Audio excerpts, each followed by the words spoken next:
A king without a kingdom, a man without a soul, a harp without a song, a throne without a king. In a dimly lit chamber sits King David, his crown set aside. His face etched with sorrow, he gazes at a harp resting silently in the shadows on the wall. Beside him, a broken heart. "Have mercy on me, O God, according to your unfailing love," says the voice over the visuals of the scene.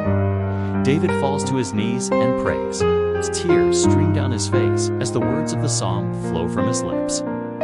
A rushing river of cleansing water flows through the scene, washing away stains on a white cloth. The broken heart of stone behind him begins to shatter, revealing a beating heart of light. A dove descends as he cries out, "Do not cast me from your presence, or take your Holy Spirit from me."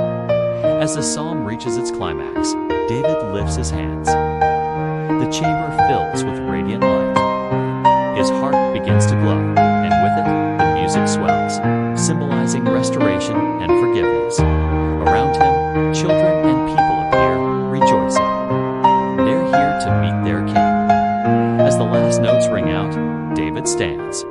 Renewed, he walks toward the sunrise outside his palace, leaving the shadows of the past behind him.